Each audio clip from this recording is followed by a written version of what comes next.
30장 2절, 민수기 30장 2절, 5절 자막을 참조해서 저와 여러분이 한 절씩 교독하겠습니다. 민수기 30장 2절 제가 먼저 읽습니다. 사람이 여호와께 서운하였거나 결심하고 서약하였으면 깨뜨리지 말고 그가 입으로 말한 대로 다 이행할 것이니라. 5절입니다. 그러나 그의 아버지가 그것을 듣는 날에 허락하지 않으면 그의 서원과 결심한 서약을 이루지 못할 것이니 그의 아버지가 허락하지 아니하였은즉 여호와께서 사하시리라. 9절입니다. 과부나 이혼당한 여자의 서원이나 그가 결심한 모든 서약은 지킬 것이니라. 13절 모든 서원과 마음을 자제하기로 한 모든 서약은 그의 남편이 그것을 지키기도 할 수 있고 무효하게도 할 수 있으니 같이 읽습니다. 그러나 그의 남편이 들은 지 얼마 후에 그것을 무효하게 하면 그가 아내의 죄를 담당할 것이니라. 아멘. 네, 오늘은 서원과 서약이라는 제목으로 민수기 30장 전체 본문을 가지고 함께 말씀을 나누기 원합니다. 하나님께 대한 서원은 두 종류가 있습니다. 자발적으로 무엇을 하겠다 말하는 서원. 우리가 읽지 않았지만 민수기 29장 39절에 나오듯이 스스로 자원해서 뭘 하겠다고 하는 서원도 있고 또 무엇을 하지 않겠다는 서원. 그것은 민수기 6장 1절에서 12절에 나오죠. 어쨌든 하나님 앞에서 어떻게 하겠다나 하지 않겠다나 이렇게 약속하는 것이 서원입니다. 특별히 30장에는 여자의 서원에 대해서 다루고 있는데 그들의 서원은 그들의 아버지나 출가 전에는 아버지나 또 출가 후에는 남편의 동의 아래 보호를 받기도 하고 또 거기에 순종하는 것을 강조하고 있는 본문이죠. 그러면 이 본문을 통해서 우리가 믿고 있지않은 하나님 어떤 분이십니까? 2절 말씀이죠. 사람이 여호와께 서원하였거나 결심하고 서약하였으면 깨뜨리지 말고 그가 입으로 말한 대로 다 이행할 것이니라 라고 말씀하고 있습니다. 하나님께 서원한 것을 하나님은 반드시 지키라고 명령하시는 분입니다. 서원은 단지 약속하는 맹세 행위와 달리 약속과는 다르죠. 목적을 이루기 위해서 조건을 제시하고 또 하나님과 조약, 언약을 맺는 행위입니다. 또 예수님을 믿는 것도 언약하는 것이죠. 하나님을 나의 주인으로 영접하겠다, 모시고 살겠다 그것이죠. 그런데 하나님이 그 서원의 조건들을 만족하시면서 신실하게 임하신다면은 우리도 또한 하나님의 언약 앞에 신실해야 된다는 것이죠. 그래서 하나님은 신실한데 나는 안 신실하다. 내 마음대로 살겠다. 그거는 서약이 아니죠. 언약이 아닌 거죠. 언약 백성이 아니죠. 하나님은 서원해 놓고 실수하였다고 말하는 자에게 진노하신다 그랬어요. 아유, 하나님 내가 실수로 그렇게 내뱉은 말인데 그것까지 생각하십니까? 전도서 5장 6절에는 그런 자에게 진노하신다 했습니다. 그러기에 여러분 해로울지라도 서운한 것을 지키는 자에게 하나님은 복을 주신다고 시편 15편에 말씀하고 있죠. 그러기에 저와 여러분이 주님 앞에서 함부로 맹세하지 말고 또 맹세하고 서운한 것은 또 반드시 지키는 우리의 삶 속에 아멘 신실함으로 믿음직함으로 충만한 저와 여러분 될 수 있기를 예수 이름으로 축원합니다. 그럼 오늘 우리 본문을 통해서 우리에게 주신 교훈이 무엇일까요? 13절이죠. 모든 소원과 마음을 자제하기로 한 모든 서약은 그의 남편이 그것을 지키게 할 수도 있고 무효하게도 할 수 있다 했습니다. 우리가 읽지 않았지만 미혼한 출가하기 전에는 부모 밑에 있죠. 그래서 미혼한 딸이나 결혼한 여자의 서원에 대해서 말씀하고 있는데 미혼 시에는 3절에서 11절까지 결혼하기 전에 출가하기 전에는 아버지의 권위 아래 있으니까 아버지의 허락을 받아야 되고 또 결혼한 이후에는 남편의 허락을 받으라 그랬어요. 그래서 서원을 이행하기는 하되 남편의 허락하에 이행하라 이렇게 말씀하신 것이죠. 이것은 고대 북의 상속 사회에서 경제적으로 또 남자에게 종속된 여자를 보호하고 그 서원을 존중하기 위한 것이다. 이렇게 해석하는 신학자들도 있지만 제가 보기에는 그것보다는 왜냐하면은 서원은 꼭 지켜야 되거든요. 서원을 입다라는 사사는 서원한 것 때문에 딸을 하나님 앞에 번제로 그것이 물론 진짜 번제를 바친지는 확인해 봐야 될 일이지만 딸을 하나님 앞에 바쳤거든요. 그러게 여러분 서운한 거 꼭 지켜야 되는데 남편이 못 지키게 할 수 있고 아버지가 못 지키게 할 수 있다. 이 말은 무슨 말입니까?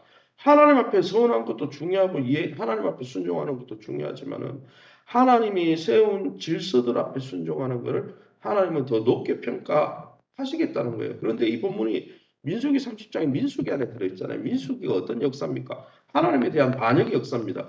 정확하게 말하면 모세와 아론에게 반역한 거예요. 하나님 앞에 직접 만난 적이 없어요. 이스라엘 백성은. 모세를 통해서 만났지. 그런데 모세의 권위에 대해서 아론의 권위에 대해서 자꾸 막 회방하고 막 이렇게 하니까 뭐 아론의 쌍난 지팡이도 나오고 연병으로 죽은 자들도 나오고 코라 다단 아비람 자손은 땅이 갈라져 죽잖아요. 그런 상황 속에서 지도자에게 순종하는 것을 아마 염두에 두신 것 같아요. 그래서 이 서원에 대해서도 이야기하는 거죠. 하나님 앞에 서원하는 것도 중요하죠. 사람이 하나님께 서원한 것은 반드시 5절에 나오듯이 지켜야 합니다. 그러나 아직 부모의 권위 밑에 있거나 결혼해서 남편의 권위 아래에 있는 사람들은 그들의 허락을 받아야 지킬 수 있었다는 것이죠. 이것은 하나님이 가족과 공동체 안의 질서를 또 존중 여기고 또 그 구성원들의 복지를 위해서 사실 아버지와 부모의 권위가 왜 있습니까? 자녀를 양육하고 돌보기 위한 권위죠. 또 지도자의 권위는 왜 있습니까? 양들을 돌보려고 지도자가 와 있지 폭군처럼 뭐 횡포를 부리려고 온 게 아니잖아요. 그러니까 그들의 권위를 존중할 것을 주님이 명령하신 것입니다. 그래서 지도자의 위치, 부모의 위치, 남편의 위치에 있는 사람이 허락하지 못해가지고 그 여자가 서원을 못 지킬 때는 하나님이 용서해 주겠다라고 성경으로 본문에 나오는 것이죠. 그래서 하나님은 그 하나님이 세운 또 우리의 복지를 위해서 세운 그 권위에 대해서 순복하기를 원하시는 것을 우리는 알 수 있는 것입니다. 다른 한편으로 또 생각할 수 있는 것은 일단 말해버린 서원은 반드시 누군가는 책임져야 한다는 거예요. 그래서 책임져야 될 일을 남편 때문에 못 지킬 때는 하나님 그걸 용서해, 그 죄라는 거죠. 용서해 주겠다는 것이죠.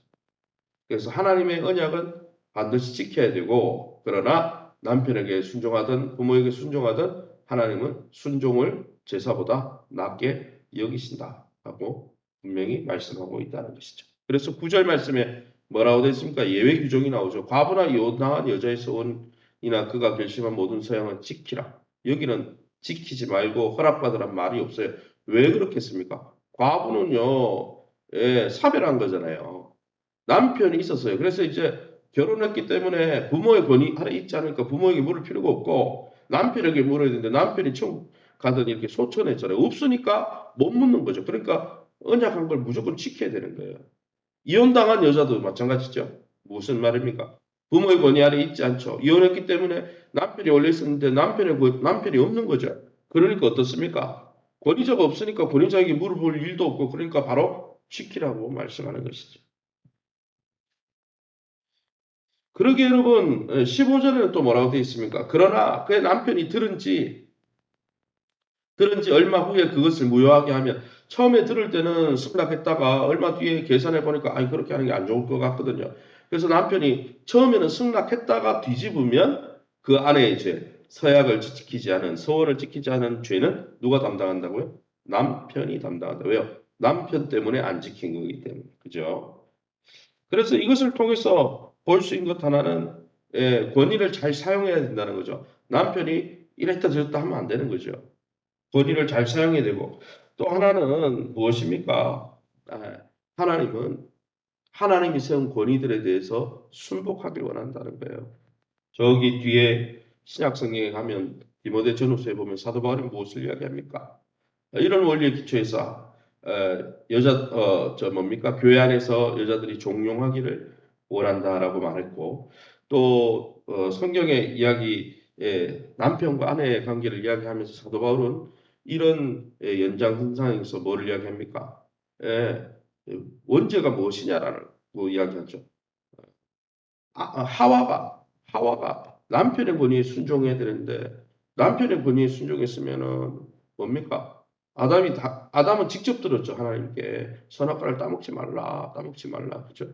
그러니까 그 남편의 권위에 순종했으면 죄를 짓지 않았을 텐데 남편의 권위에 순복하지 않고 어떻게 해요? 예, 사단에게 종로로 타면서 결국 자기가 원하는 대로 먹고 자기 먼저 먹었죠. 먹고 어떻게 합니까? 남편에게도 그렇게 하라고 강요했다는 것이죠. 그래서 그런 언급도 나오는 것이죠. 그래서 교회 안에서 여성들이 권위 앞에 조용하기를 원하는 이유가 거기에 근거를 두고 사도 바울은 권면하게 되어 있습니다.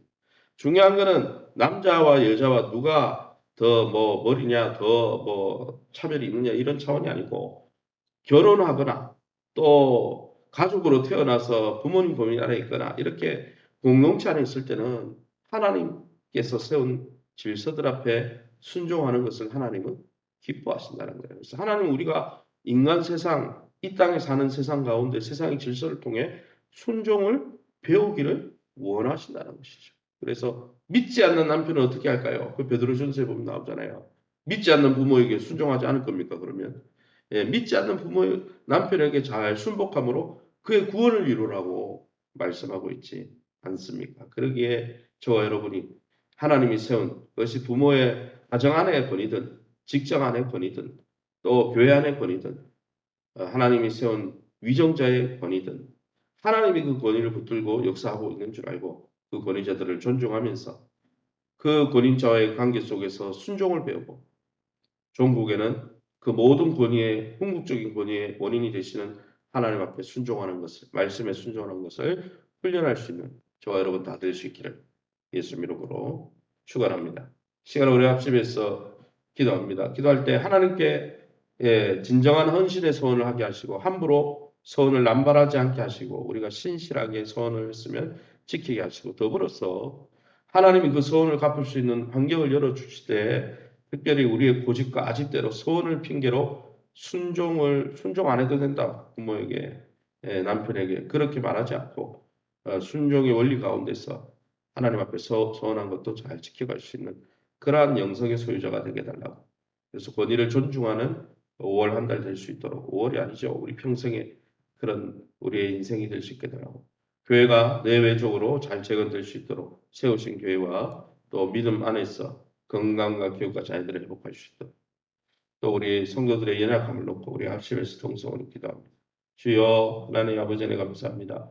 하나님의 은혜 가운데 하나님께서 이스라엘 공동체에는 하나님 대신할 모세와 아론을 세우시고 또 우리가 섬기고 있는 가정 안에서는 정말 어릴 적에는 부모의 권위, 또 출가에서는 남편의 권위, 세상에서는 직장 상사의 권위, 또 나라에서는 위정자의 권위, 교회 안에서는 영적 지도자의 권위 안에서 머물며 우리에게 순종을 요구하시고 협력하며 우리 자아를 십자가에 못 박고 주님의 뜻 앞에 내 눈에는 내가 원하는 방향으로 흘러가지 않아도 하나님이 역사하고 계시다는 걸 믿고 순종하길 원하시는 그 하나님의 놀라운 섭리 앞에 우리도 날마다 순종으로 하나님 우리의 예배를 올려드리며 하나님의 말씀 앞에 귀를 기울이는 참 예배자, 참 순종자들이 다 되게 도와주옵소서. 그로 말미암아 권위에 대해서 쓴 마음을 품고 하나님 거친 마음을 품음으로 사단이 우리를 통해서 우리의 생명과 우리의 영적 유익을 유린하지 않도록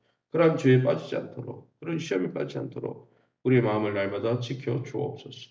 교회가 내적으로 외적으로 잘 적어낼 수 있도록 인도하여 주시고 또 오늘도 있는 어린이 전도와 또 목장 예배와 또 앞으로 양육 훈련과 또 그리스도의 장성한 훈련까지 자라가는 모든 훈련과 교회에 필요한 모든 것들을 구비시켜 주시고 세우신 교회 안에서 믿음이 함께 자라며 또 관계 안에서 건강과 기업과 자녀들의 회복을 경험할 수 있도록 은혜 베풀어 주옵소서. 연약한 중에 있는 우리 성도님 한 분 한 분 사랑해 주시고 치유 강선을 바라시고 깨끗게 하여 주옵소서. 이 새벽에도 주의 보좌 앞에 엎드린 귀한 성도님들 약속의 말씀 붙들고 하나님의 은혜를 누릴 수 있도록 축복해 주옵소서. 모든 영광 하나님께 돌려드리며 예수 이름으로 기도합니다.